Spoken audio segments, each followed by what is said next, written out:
So in this video, I want to talk about a topic that's coming up a lot, which is podcasting. Podcasting is a great way for mortgage brokers or any business owners in general, to be fair, to be able to platform themselves, especially if you're doing an interview podcast in your local area. And that's where today's question comes in, which is how/where to start a podcast in my local area. How do you start?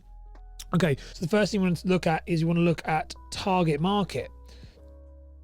And the reason why we need to think about a target market is, first of all, who are we trying to reach with our podcast? There are multiple different types of podcasts. You can have a lead generation podcast. So we can have a lead gen podcast.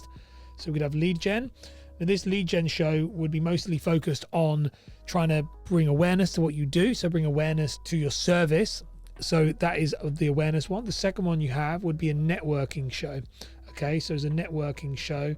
And the network show, which is the one I think we're going to be focusing on in this video, but the network show is effectively you being able to sit down and interview and speak to people who could potentially be referrers or introducers in the future, but allows you to network. So if you're spending a lot of time in BNI, or you're spending a lot of time in other things like 4N or local networking groups, which by the way can be really good, they can also be a massive time sink, especially because they require a lot of time, travel time, food costs, all of that stuff. And so if you're able to do that from the comfort of your own home, which you can with the podcast, then it is a huge win. So that is one of the reasons why we need to understand is how you're going to do it. Now, for mortgage brokers, oftentimes, as I've said before, they often try to focus always on lead gen. And the thing with lead gen is that actually network, if you grow your network, this will happen. Lead gen will happen on its own automatically. It's mind-blowing the amount of people that get that confused. So don't get too caught up in trying to generate loads of leads with your content. Your content strategy should be focusing on multiple different avenues. So we're going to talk about how you actually set that podcast up within reason. Okay, so explain the type of stuff you need, because I get this question a lot. So what do you need? The first thing we need to look at is we need to look at recording software. So we need recording software. Now the software to record for a podcast is there's a couple of options out there. So the first option that you want to look at is you can look at something like Zoom. So Zoom is absolutely fine. If you pay for Zoom, it used to be way better when it was free, because you could have unlimited length of time if there was 2 people in there, which was fine. But now it's 45 minutes. So there is a cap at 45 minutes. Most of your podcasts are not going to be 45 minutes long. They're going to be longer than that by the time you've got someone in, spoke to them and put them out. So Zoom is one of them. The other one that I actually recommend a lot with is, and you'll see it, I'll bring it up on screen. So the other one I recommend, like I said, was StreamYard. So I actually use StreamYard to stream a lot of my podcasts out there. And this is a live streaming platform. It allows you to live stream to multiple different platforms, but it also allows you to record only as well and brand it up. So you can change all of the fonts, you can change the backgrounds, you can add logos, you can do loads of cool things with this. And you can have up to 10 guests. Now, I don't think you need 10 guests. Chances are you're only going to have one guest. Anywhere more than that is going to be pretty difficult, but StreamYard is very good. And bear in mind, if you're using this to try and position yourself as an expert in your business, you're trying to position yourself as somebody that people want to get to know, then having that good experience for them is really valuable. So StreamYard is an absolute brilliant one for me. Now I do have, by the way, I'll link to all of the things in the show notes for this so that you can see where they are, or the majority of them anyway, like StreamYard and stuff. So, but StreamYard is what I would say to record it. Now, do you need video? Yes and no. If you want to use video, you can use video to then do things like Opus Pro, which is an AI podcast editing tool, which effectively takes your podcast and then clips it up and edits it for you. So if you are looking to try and create these clips and you want to try and use them for marketing, video is needed for this. But if you're just getting started and you just want to do audio, you can still do audio, but bring them on StreamYard, that's still absolutely fine. But there are lots of options out there when it comes to video content and podcasting to maximize this. AI, this stuff is amazing. You literally just have to upload the link to the video and then it cuts up all your videos for you. It's pretty crazy. It's not the best type of software, don't get me wrong. It's not amazing. There's better things out there if you can do it manually on your own, but if you're not going to do it manually for the podcast sake, it's a great bit of kit. So to record that podcast and edit it and repurpose it, you're going to want that StreamYard. So we look on that one. You're literally looking at StreamYard, and we'd also look at Opus.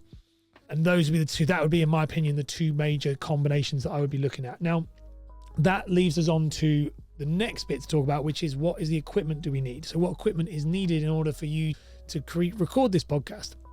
So the first thing that people think when especially if they look at my show, like you've got this multiple camera angles, you've got lights, we've got whiteboard sharing, we've got screen sharing, we've got everything. You don't need all of this, okay? You don't need all fancy bells and whistles. Realistically, if all you need is a microphone, I'll actually bring it up. So equipment wise, all you need is a mic, because you want to make sure you have good quality audio. If you have bad quality audio, it's unforgivable. It really is. But cameras can we get away with, but audio, not so much. Especially when it's a podcast, people can listen to it. So make sure that your audio quality is good.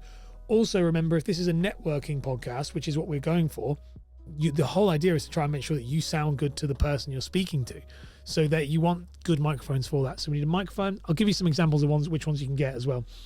And then you want a decent computer, so a laptop. Do not try and record this on your phone. It is never going to be a good idea. You'll have your laptop as a mortgage broker, as a business owner, as an insurance advisor. Your laptop's going to be more than good enough. My laptop is mega overkill. I have a MacBook Pro. I think it's an M1 chip Max or Ultra. It's like the largest one. It was like $7,000. It is, or 6,500, something like that. It is not needed. It is overkill. You don't need that at all. Okay, so don't go down the rabbit hole. Don't go too deep with this. What you have is fine, but you really need a microphone and a laptop, and then you do need a camera if you are. So you need a camera if you are going to do video podcasting. Now your camera on your desktop probably isn't going to be good enough. Okay, you don't need to have crazy expensive cameras like what I have here, which is I have a dual set of mirrorless cameras and then also a webcam up at the top. You don't need all of that. You just need one camera. Let's have a look now, and I'll tell you the ones that I personally would recommend. So we can have a look on here, but I'll tell you the ones I myself would recommend for recording. So when it comes to microphones, the microphone I recommend for everybody is the Logitech. Not the Logitech, sorry, that's the webcam. The microphone is the Elgato Wave 3. Okay, the Elgato Wave 3 is the microphone you can see on screen here. Currently, when I'm talking about this now, it is listed. The listing price is £100. Normally around 160. This is on Amazon, by the way. They do it in black and white, so depending on what you want to do. You'll see these. A lot of my clients will have them. You'll be able to notice my clients because they're the ones that have them.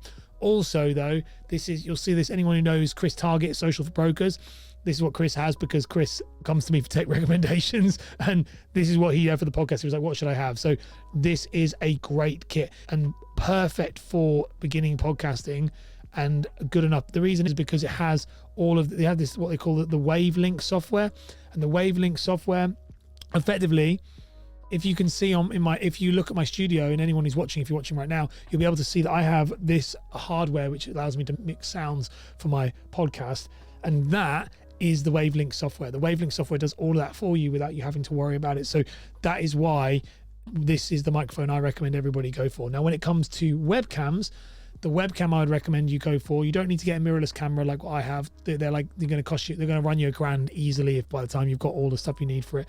They're going to $1,500 depending on what you need. So you don't need them. I've actually got 3 of them in here, but I only use 2. The Logitech Brio is more than enough. Now this is this is currently £193. They fluctuate in price massively. So they can go from £120 up to £200. This is pretty high, to be fair, at the moment, but I'd normally say that they're out of stock, that's why. But if you're going to be able to find these pretty good, the Logitech Brio is a great webcam. It's actually the webcam that is used on my studio cam. So the one that does the background camera now, that is the Logitech Brio webcam. And again, I recommend this one to all my clients. So this is perfectly fine for a podcast. You don't need to have anything else. So if you look at that as you're setting up a podcast, you can get it a lot cheaper than £193. I would look for a cheaper place than that. You'd probably get it for 120. You'll be able to get that microphone for about 130 and this for 120. So about £300, you're going to get a decent podcast setup, which is more than good enough for what you need.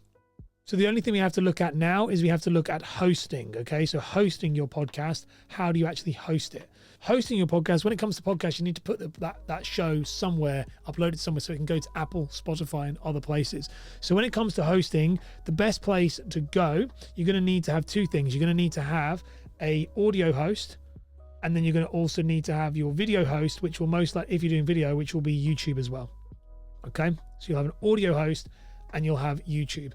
So for your audio host, where is the best place to go? So the first option you can look at is Spotify for podcasters. This used to be known as Anchor, and this is free, completely free. You can upload your podcast here. You can then link it to Apple, Spotify, Google, everywhere. Spotify for podcasters is by far the easiest way to get started, especially if you are just getting out there at the moment. So you can do that straight away. You can manage it from an app on your phone if you want to as well. Super simple. Now, if you want to pay for it, if you want to have a paid hosting software, then my recommendation would be Buzzsprout. Now, Buzzsprout, the difference in the paid versus the free, honestly, I use both. I have 2 podcasts at the moment, or 3. It's 3 coming up soon, so that'll just stay tuned for that. But I actually use both, and the reason I use both is just because I just like to see which one is which, so I can know which ones to use for my clients. But for business purposes, the reason why Buzzsprout is very good is that you have way more. You can run ads on it, your own personal ads about your business.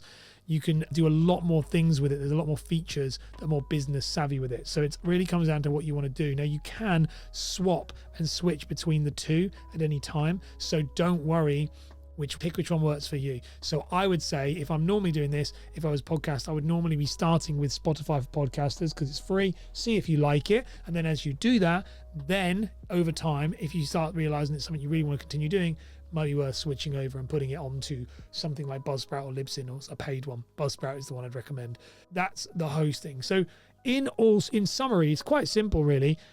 This is how you would set up a podcast, is that you want to make sure you have a microphone. You want to make sure you want to make sure you've got a laptop.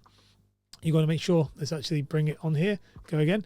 You want to make sure you've got a microphone. You want to make sure you've got a laptop. You want to make sure that you're recording it in a good recording software. So StreamYard, in my opinion. If you want to market that and clip it up into Reels, use Opus. Decide if you're going to do a networking show where you're going to interview people, or a lead gen show where you're going to talk about mortgages and talk about your business itself as a solo show. And then decide where you're going to host it. So you're going to host it on Spotify, Podcasters, or Buzzsprout, and just upload to YouTube as a normal YouTube video. That will be fine for that. So to answer everyone's question there, it's quite a deep look into podcasting there for brokers and business owners as to how you could do that. But for brokers here, that is how you would set up a podcast, the basics you need to know in order to get started with podcasting as a mortgage broker.